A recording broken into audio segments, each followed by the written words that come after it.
Hello there, everyone! Alexman here, and welcome back to another session of The Legend of Zelda Twilight Princess HD. Last time, we cleared up the Nether region. We also were able to find Ilya, who apparently has lost her memory. In turn, we also helped the Zora tribe from being under an eternal sheet of ice. And we also got upgrades, we got basically a lot of stuff happened. We got basically the King Bulbin down a second time and cleared up the pathway to the Lakebed Temple by giving us a nifty thing called a Zora Armor, which is really nice. And we better get used to this color, folks, because through the next part now, we have the Lakebed Temple to deal with. But first, we need to switch our bombs to handle underwater pressures. So we go into Barn's bombs. We now have water bombs, but we only have one bomb bag, so we need to sell off our old bombs first. A very good day to you, sir. Welcome back to the incredibly fancy bomb buyback counter. Mercy me, what do you have here? Sounds like you have some bombs. Let me peek into that bag. Now, bombs, huh? If you mind to sell those, buy bombs, 20 bombs for 30 rupees? Sure, I'll sell. This is where you basically get your money back. Later on down the game, this will become trivial because for some reason, this game loves to give you bomb bags for some baffling reason. Hey, take a peek. I finished these on my water bombs. These little fellas are so advanced. Oh, you can use them in the water. Oh, they become very handy, guaranteed. You gotta buy some? Yep, there we go. We need to use bombs right now. Water bombs, we need to fill up our entire bag with them, because why not? Unfortunately, you can only hold 15 of these right now at the moment. So, sadly, you gotta be careful with your bombs. Luckily, the next place we're going to, there's gonna be like bomb fish galore, which will be used for bombs anyway. So, yeah, we're in pretty good shape. Now, we would have to take a long trip to Lake Hylia in order to get to Lakebed Temple. That is not the case, however. In the graveyard here, where we last saw Queen Zora, Rialdo, I think her name is, there's a secret passageway in that secret chamber back there that'll take you directly to Lake Hylia. So yeah, no need to take a Epona to get across, use the bird or the mini game to basically fly down. No, this little spot right here will take you directly to it. Oh boy. Also, I do want to make a correction, though I did put it on the video that the song that we learned was not the Requiem of Spirit. It was the Prelude. It wasn't the Prelude of Light. It was actually Requiem of Spirit. So we need to use our iron boots here. We'll put our iron boots on, and we can now sink to the bottom. And as we get our own bombs out, we can't use bow and arrows underwater, so water bombs it is. Water bombs are pretty useful. Drop down like so, like this, and we can blow up rocks now underwater. And it got some pretty good money in it. Nice. And also, this is where you can normally, sort of walk normally underwater with the iron boots. If you love the Water Temple in Ocarina of Time, well, you're going to be odd in this place. Because, unlike the Water Temple, you can use your sword underwater. Unlike Ocarina of Time, where you can only use your hook shot. So, it's glad that now that technology is advanced enough that we can actually have sword physics underwater. Take this little pathway right here, and we are get ourselves. I didn't want to use my bomb up. I was trying to get away with my iron boots there. There we go. With this now equipped, we can now swim up and down all around. You can tap the A button to swim as fast as you can, and it's quite effective actually. Now, this is like the last game I feel like that this allowed you to swim underwater. Hopefully, Breath of the Wild 2, whenever it comes out next year, thanks to that delay that Nintendo sent out just about a few days ago at the time of this stream, is that I hope we have underwater exploration, or at least able to swim underwater, please. Because again, if that was the one thing it's weird for Breath of the Wild, is that you couldn't swim underwater, you couldn't do much of anything with the water. If you were in the water, you're basically dead if that was the case. because of how the mechanics worked and everything was. Now, if they had stamina in this game, man, you would have a lot of problems with this here. Okay, there we go. So we're gonna put a bomb here. Put it right there. Sorry, I thought I saw pop something off screen that looked like it wasn't wrong or something like that. But anyway, so we have them here. Now you got to put a bomb here now. Break it open to have this water bomb fly up or swim up with the air currents. And that should. Oh, I didn't blow up. I didn't put the bomb close enough. Okay. Technically, that should have worked, but there we go. Now that should be close enough. And that is our entrance to the Lakebed Temple unlocked. You can talk to the Zoras here if you wish, but they don't really give you much of information other than the fact how to swim. The temple inside is nothing but a nest of darkness now. You must not enter. Did you really do it? Yep, I did. Oh, there's actually text right there. Can you actually read it? No, that's probably can't read it. Alright, let's go into the Fabled water dungeon of the game. Alright, some people might say that the water temples, at least the water dungeons of most of Zelda games, kind of tend to be on the dumb side or the idiot side. Okay, I'll give that. Water Temple in Ocarina of Time, originally on the N64, was kind of tedious. Because you had to, you know, stop, you had to pause this game all the time just to change your iron boots out. Luckily, in the 3D remake, that was not made a non-issue. So, and this holds here too. But we also have our shocking jellyfish from Ocarina of Time here as well, annoying as it is. But at least, aesthetically, this looks better than the Water Temple, to be fair. The Water Temple felt like more like something that they just built underground. Here it looks like it's they actually made a dungeon. Oh yeah, here's these new 2 jellies here. Hey, you. I need to put my... Actually, I don't have a bottle. Oh, no. Okay. Well, this is where, I thought I could put my bottle on, but I don't have a bottle with me. I have the milk I still use in the beginning of the game, and haven't used it yet. So we got water bombs back. Again, they're gonna pepper you with these things. These are 2 jellies. I think we saw these earlier, or at least we haven't. This is the first time actually seeing them. 2 jellies live in caves and whatnot. There's very different colors of them. We have red, yellow, green. Actually, we saw yellow last session, so we have, you know, red, blue. We also have this purple variant. The purple variant you can drink, yes, but it could either help you or harm you. It's completely random. And you want to avoid the purple ones if they merge and everything, because again, if red and blue merge, they make purple, which in turn, you would think that, you know, the potions of red and blue potions merging together would actually make, you know, a better, more effective potion, but no. You merge red and blue potions together, and somehow it causes poison. For some baffling reason. Alright.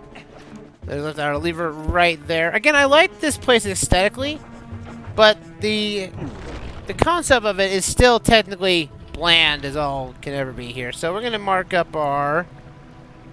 We need to put our bombs together with our arrows here, so let's combo these guys together. We need to blow these stalactites down. Like so. We also have blue... oh, hi, Minda. Whoa, that's treacherous. Whoa, don't think you ought to knock those stalactites down? They don't look very stable. I bet they'll break easy if you hit them with enough force, don't you think? I think if you walk down here, though, that one would break automatically. So you just gotta be careful on your spot here. This is where your platforms are. Again, this... They also have... Oh, yeah, blue Tic Tacs or whatever these spider enemies. They have the blue variant with me. They just hit harder, have more health, like in typical Zelda fashion. Yeah. But somehow they can die in one hit if you have them with a stab move or if ending with your sword combo. So I don't know if they have even more health just because you usually hit them at the very end of a combo. Oh, we have some Hemosaurs making their return from, you guessed it, A Link to the Past. This is actually their first 3D debut, I want to say. These things have a hard shell, Sadly, we don't have a hammer to kill him with. These things are kind of a little tedious to kill before we get the item of the dungeon in this place. Which, again, is very nice. Why can't I just jump up here? There we go. I want to jump up here in the first place and avoid the Hemosaur. I want to say there was something up here. There we go. Yeah, you're going to be using a lot of bomb arrows in this place. Just for that concept alone. Which, again, it's pretty good that, you know, you're using an item upgrade that you got from Barnes, which is nice. Again, this game has a lot of real good uses for some of its items, but sometimes the items can be a little outdated. After, like, a certain time, some items just get unused. Which is a shame, really. And, again, that's a lot of problems with items nowadays in Zelda games, where basically items just become useless after you get them in their said dungeon. I want to say Breath of the Wild technically did the best way of doing it with items, because items break, and that means you have to get new items if you want to use that particular thing beforehand. So yeah, here's the main room of the Lakebed Temple. We have 4 pathways, 2 high, 2 low. And the main gimmick, and for the record, the water you see outside of this area, you can jump into. We have the Zophos coming in here. Not sure how they swam down here, but interesting that they have coming down here. So we have this central hub. You'll be coming back here constantly to change the water flow. Yeah, just like in Ocarina of Time, where you had to change the water flow to get anywhere in the temple, you have to do it here too, and it sometimes gets kind of irritating. So, and we have to watch out for the water beneath us as well, as it's got little shrimp, little piranhas down there, which will be a kind of an irksome for us. Also, you need to explore this place up and down and all around, because there are 2 heart pieces in this temple. It seems like that's what's weird about these dungeons, that they have heart pieces inside the temples instead of having them outside in the world. So, we have to look around for those, and we're going to get those in this dungeon because it's, you know, might as well get as many health points as possible. Hey, you, get out of here, you. Why don't you fall off and die? Thank you. I want to say if you walk around enough here down here, you do get a chance to get to the dungeon's map. There we go. There's another item here for money. Might as well get the money chest. Okay. Bear in mind, though, as the item description said for this Zora Armor, you're more vulnerable to fire and ice attacks. So if you're going to this place, like, say, the Snow Peak Ruins, a dungeon we're going to get to later, don't wear it, because that's going to give you a much harder challenge. Alright, I want to say we come up here now this way.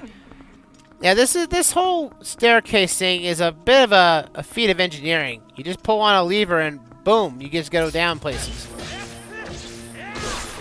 I always get turned around in this place because sometimes it's just like you have to go to some spot. Like here, you just I picked up the wrong door. I think we have to take the lower doors to get to where our first small key is located. Then we hit this right here, and we get... And surprisingly, Link's legs don't get cut off once you have the thing turn around for. Yep, here we go. We got the right place to go. Hit this. We get ourselves... Da-da-da-da-da! The dungeon map. As usual. Haha. Alright, I think we want to take this road, because it turns us to go this way. Yeah, this is where we need to go. So you have to go left, we have to get the water going, and then we can... Or we have to get the water flowing from a particular spot in the dungeon, and then you can actually get things going. So what we want to do is take this thing down right here. And that should slam the ground just enough. Yeah, this is like our next portion of the dungeon. Yeah, we need to have the water flow flowing in this place in both fronts this way, and so we can get to a heart piece that's actually over there. We're going to jump up here. So we can grab this chest over yonder. And get our bomb arrows out. Again, I love the concept of bomb arrows. I really do. I think it's a nice, neat feature. Oh. Come on, up higher. Hey, no free rides. Thank you. No free rides, Tektites. No free rides. Alright, small key. There we go. Alright, now we just move forward. Kill these bad boys because they're in our way. Yeah. You think you're going to survive now? No, you're not. You're dead. Oh, yeah, we want to get up this way here. We need to get up to the upper floor now. This small key will help us get to the opposite side where we can actually get water flowing. There are two different spots in the dungeon that will allow us to start getting water flowing in this place, and then we can actually get around and explore all this place. But as for the dungeon itself, I'm not very a particular fond of this place. I do like the aesthetic, as I mentioned earlier. I like the aesthetic of this place, but it is quite going to be dapper because it's a water temple, and then, not to be a criticism of being in the next water temple and whatnot, but it's that it just feels like a lot of busy work to get everything around here.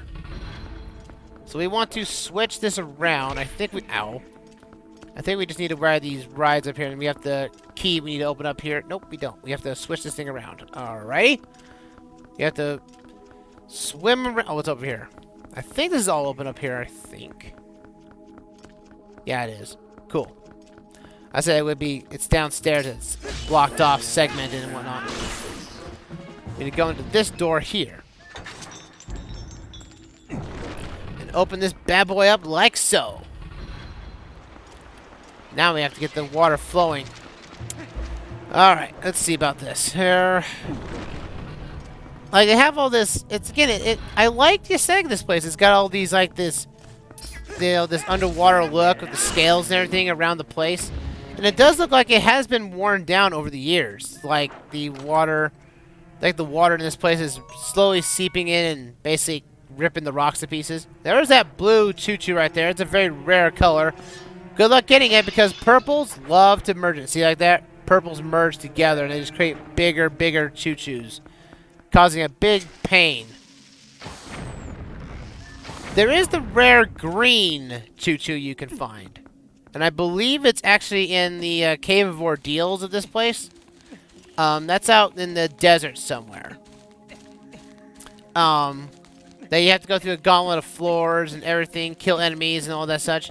You get down to a certain spot, you actually will find a green choo-choo, which comes to the revelation about the original design of the game.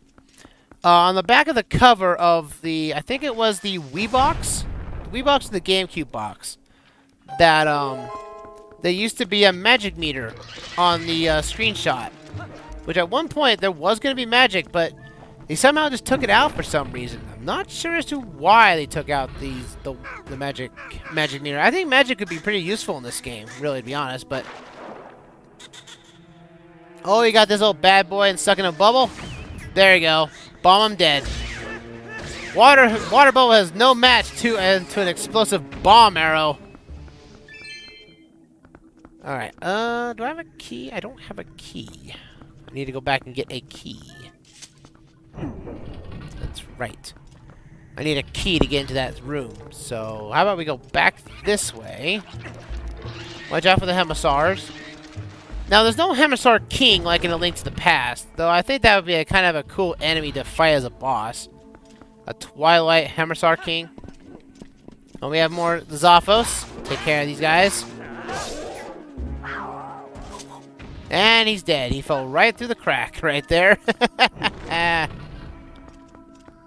we have to come back over here. And we grab this chest here, which has our key in it. Key get! Thank you. And now we have to go back that same way and get into that other room. Let's go up this way here. Oh, there we go. Jump up this way. Roll over here. Now, rolling jumps do actually help you gain a little bit more distance in jumps. So bear that in mind if you need to do that thing. I'm not going to attack you. Man, why the Hemosaurs are so territorial. I'm just walking by and they want to ram my ankles off. If you have the fishing rod, if you want to equip it, you can fish in here. It is doable. But the only fish that will spawn is going to be the piranhas that are in here, skeletal fish. Not the fish you want to catch, but it is there if you so choose. So we need to walk up this particular set piece, these little pathways. Now this one will be easiest for us to climb up because there's no breakable paths. The other side will actually be broken, so it means we have to use a particular item to get us across. Which again, I really like the item in this place. I think it's actually kind of clever. The fact that it actually changes up from initial item, because that's weird about Twilight Princess in a nutshell, is that a lot of the items have different designs. Like we have, you know, water bombs. We also have a third type of bomb we haven't seen yet. Well, by technicality, we have seen it, but we can't purchase them and have them in a bomb bag ourselves. Now, if you want to go after everything in this dungeon, you would have to come back here after the water's filled up. And after you get the certain item in the dungeon. So, yeah, see that chest right there? That has, I believe that has either a Miiverse stamp in it, or money. So, if you want to get this, you have to come back and go up this way again. Now, if it's just me, but this water doesn't feel like it'd be enough to sweep me off my feet here. I just don't feel it's deep enough for it. Yes, I would be slippery, yes, but I don't think it would make me fall down like this. Go down here, booyah. Just gonna swim casually this way. So now we get to the center point here and actually open up this gate. And now we've got flowing water through for the first part of the dungeon here. Sweet! Awesomeness. Alright, let's see if we can get across here and see where this water takes us. Because now the water's flowing, it will now fill up the initial room that we were just in. Pretty nice, so. And again, I would love to know how this water wheel is being pushed by this water stream. Like, the water stream barely even touches it. But I digress. Oh, there's a fairy there if we so choose to need it, but we don't have a bottle for it. Ah, we got those purple choo-choos. So this is another way to go through. We have to head back the way we came. Oh, there's a big choo-choo right there. We're not going to touch that bad boy. No, sorry, Bob. See, jumping in here now? Now that platform right here that we were just above is now turning. And instead of basically going through the long way, we can take the shortcut. It's not the intended way, but given the context, however, that basically cuts down a tremendous amount of time. I think that's a tremendous change of pace. Because we're going to be induction to our... we're actually at the mid-boss. We're actually at the mid-boss of the dungeon right now. Kind of shocking. It goes kind of fast. Like, I think Lakebed Temple, of all the temples, is probably the simplest to actually beat. Because it doesn't really do very much. Because again, where the boss door is in the central tower. The central hub of this place. And all you have to do is follow suit of these locations this way and that way. And that is our boss over there. That's the boss door, the mini boss door. We come over here though. Grab this. I believe this is our key. We'll need this for later. We drop down, more purple choo-choos come on. Now, there are yellow choo-choos that drop in this place, too. If you need to use it. But, it's time to go take on our dungeon boss. Or sub-boss. And our sub-boss of the day is... Oh. Not here. I went through the wrong door. This is the exit. Oops. Hold on. I have to go back the way I came and go to a different door where the key is actually located. Yeah, because the small key we got is what we need to use to get to the actual dungeon. Yeah. For some reason, you can't access the boss, the mid-boss, from that way. You have to access it a different way. Through the opposite door over here. There we go. Aha! So now we go through this door. And we now use the key here. The Hemosaurs are there, and as well a few choo-choos for you to refill on your oil of your lantern if you so choose. But you don't need to. At least I don't need to anyway. So let's jump into the water here and get ourselves acquainted with underwater travel. Now, last time we saw these shocking jellyfish, there were, you know, kind of, they were kind of basically inside Jabu's belly. But they're not here. So, I guess this is like their kind of their natural environment. And basically, the Zora just built a temple right inside of it. But to be fair, you know, the Zoras are all about natural architecture and whatnot. So, still good there.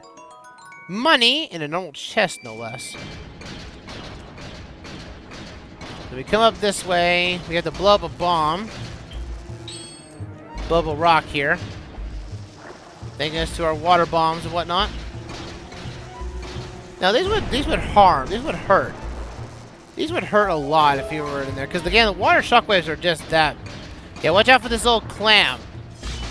This clam enemy. This was in Ocarina of Time too, but you really can only you had to hook shot it to death. Now you can actually tut it with your sword. Alright, here is our boss. This is our way into the boss now. Might be a little bit longer part in this session, true, but this will be a break out of this. So let's get up here, and the door will close. What we need to do is look up. Because you have tadpoles coming down. We just gotta get our arrows out. I'm gonna combine them with our bombs. Thank you. And now we have our boss. This big frog creature. And he's throwing his weight around like he owns the place, which he does. But I would say this is probably the simplest of the mini-bosses so far. This guy's main gimmick, I'm sure it's female because it has tadpoles on everything. You gotta kill the tadpoles first. Because the frog here will actually jump highly in the midair and actually try to land on you. Like this. He's gonna try to fly up. Just be outside of his shadow when he comes down. And now I gotta hit his tongue. His tongue is his weak point. Now, if you want to make this boss fight a lot faster, just lock onto him and throw a bomb right into his mouth through a bomb arrow. Rather rinse, repeat, and you don't have to wait. You don't have to. This boss fight will be done and dusted. Come on, you. Just throw a bomb right into his mouth there through arrow, and boom, ya! He just dies. That's it. Cut off his tail, and he is dead. I really don't want to open up that chest. Yeah. That, I say, folks, is the easiest boss fight in the game. One of the easiest boss fights in the game. And what do we get for our uniqueness? You got the claw shot! This is a claw at the end of a long chain. Hold it with Y, X, or R, and basically use the aiming and gyro to aim it. This is our hook shot of the game, folks. Now it's called the claw shot. And I'd say it's probably the better upgrade. So we can finally put this onto R now. And let's see. Minda, what do you gotta say? You know, I'd rather not linger in the den of something as gross as that thing was. You let him get us out of here. It's even worse. So with the claw shot, we can now grab these targets here and now pull them down with ease. Nice. Then we can drop here. We'll be showing more about this later, but for now, let's head out to the next part of the dungeon where we go. Let's go.